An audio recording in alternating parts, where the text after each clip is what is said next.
Hello बच्चों, कैसे हैं आप लोग और पढ़ाई कैसी चल रही है आप लोगों की। आशा करती हूँ अच्छी चल रही होगी। आज जो अपना सब्जेक्ट है, ये जो सब्जेक्ट है ये हिंदी है, क्योंकि जितने भी कंपटीशन एग्ज़ाम है हिंदी में से क्वेश्चन आंसर आते ही हैं। ये आपको याद रखना है।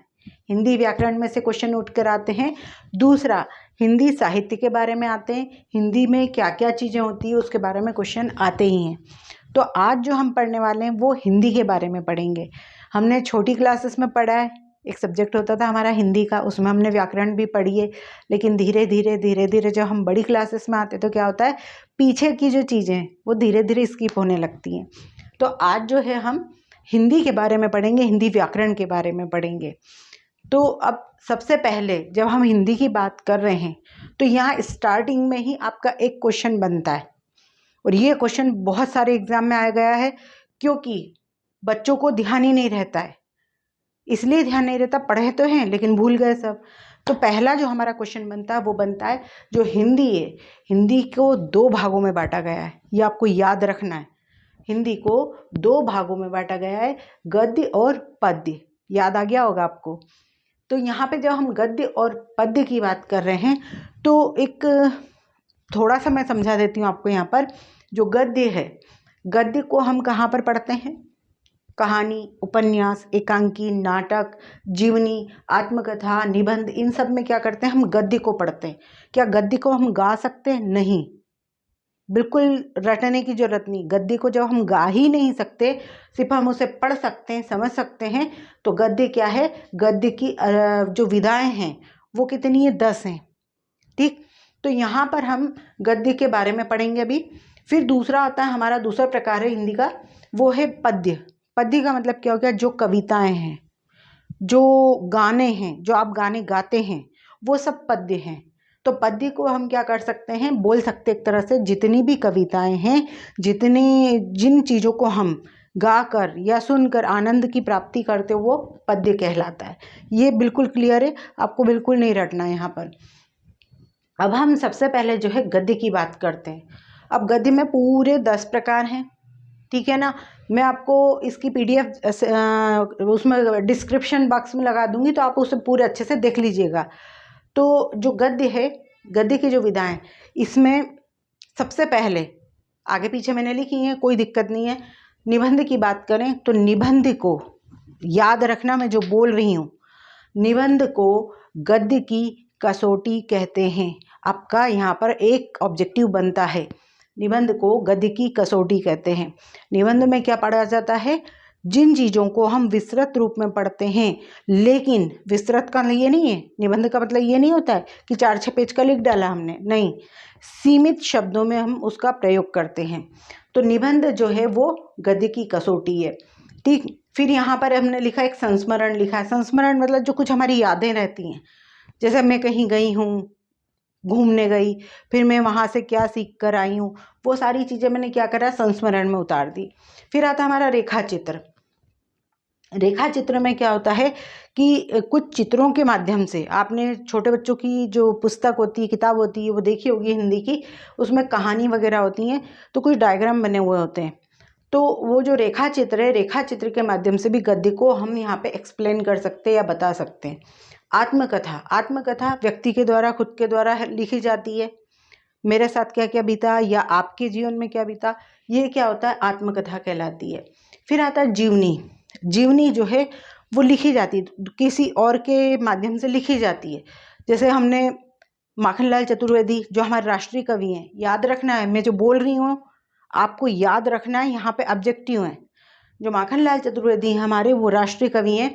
तो अब जैसे उनके ऊपर कोई जीवनी लिखी है, तो ये कोई दूसरा व्यक्ति लिख रहा है। फिर आता है हमारा नाटक। नाटक बहुत अच्छी सी बात है, टीवी देखते हैं आप लोग, टीवी में बहुत सारी जो गर्ल्स हैं या बॉयज़ हैं, उन्हें जो नाटक आते हैं ना टीवी में, वो देखने का शौक़ होता है। तो वो सब नाटक होते हैं। तो नाटक क्या होते हैं, एक के बाद एक क्रम से चले जाते हैं, अलग अलग दृश्यों के माध्यम से उन्हें प्रस्तुत किया जाता है। फिर आता है हमारा एकांकी। एक अंक के जो भाग है उसे हम एकांकी कहते हैं, याद रखिएगा। तो एकांकी जो है ये कुछ ज़्यादा बड़ी नहीं होती, छोटी होती हैं, तो एकांकी को भी हम दृश्य के माध्यम से देख सकते हैं, सुन सकते हैं। फिर आता है हमारा कहानी। तो कहानी जो है छोटी छोटी सी कहानियाँ होती हैं, बहुत ज़्यादा लंबी कहानियाँ नहीं होती है, कुछ उपदेश के हिसाब से भी लिखी जाती हैं। तो जो कहानी होती है वो भी एक गद्य की विधा है। उपन्यास जो है ये भी गद्य की विधा है, लेकिन जो उपन्यास होता है वो कहानी से बड़ा होता है, ठीक है ना। और इसमें कई सारे पात्र सम्मिलित होते हैं। कहानी के अंदर जो पात्र की संख्या होती है वो कम होती है, लेकिन जो उपन्यास है उसमें पात्रों की संख्या बहुत सारी होती है और कई सारी कहानियाँ उसमें जुड़ जाती हैं, ये याद रखना आपको।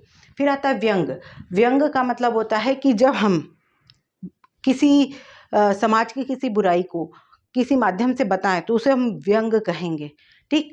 कोई डायरेक्ट ना बोलकर इनडायरेक्टली जो बात हम कहेंगे वो क्या होगा, व्यंग होगा। तो जो गद्य है, गद्य की कितनी विधाएं हैं, 10 विधाएं हैं। यहाँ पे मैंने बहुत सारे ऑब्जेक्टिव आपको बता दिए हैं।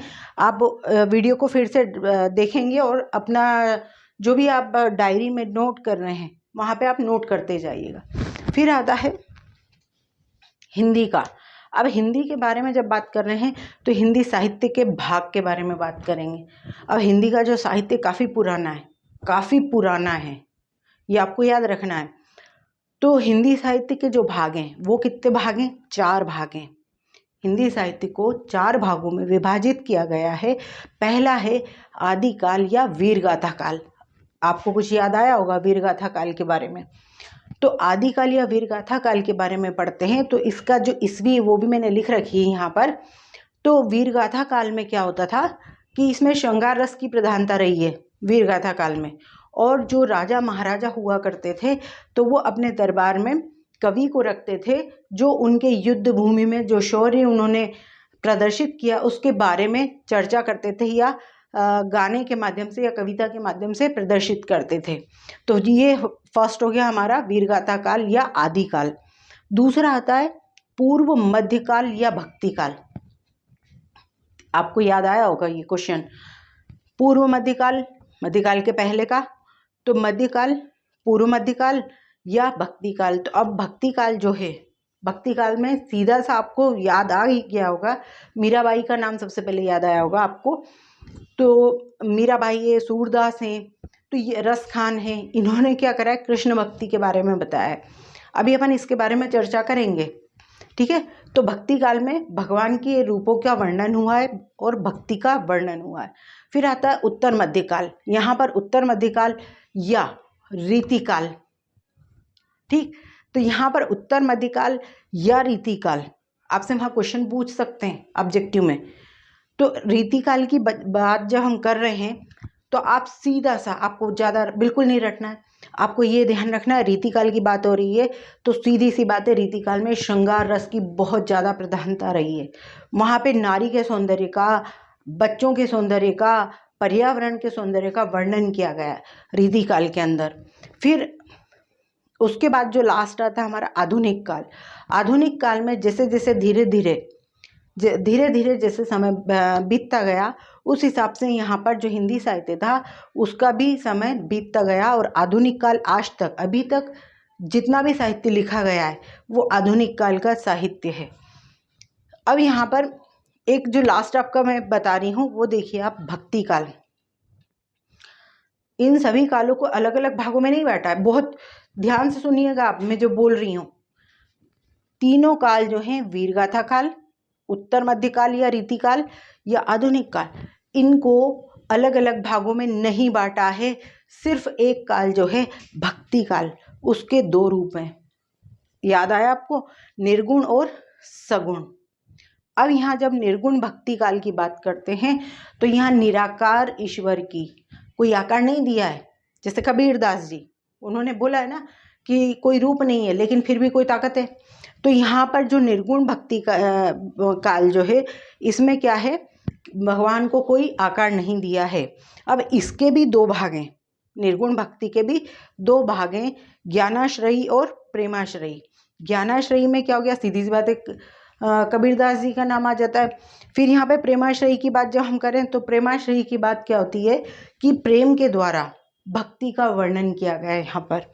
फिर आता है सगुण भक्ति। सगुण भक्ति जो है, इसका मतलब क्या हो गया कि हमने भगवान को आकार दिया है, ये कृष्ण है, ये भगवान राम है, उनका एक स्वरूप का हमने पूरा वर्णन किया है, उनकी मूर्ति बनाई, उनकी हम पूजा कर रहे हैं। तो सगुण भक्ति जो है, इसके दो भाग हैं, कृष्ण भक्ति और राम भक्ति।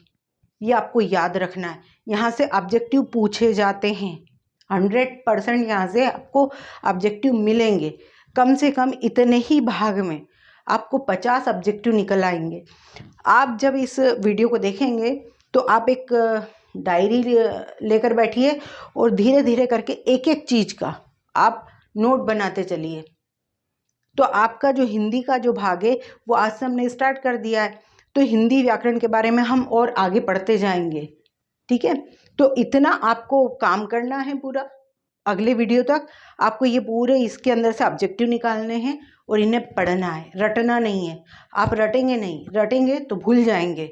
तो आप इन्हें समझ कर और इनको अच्छे से याद कर लीजिएगा, ठीक। Thank you.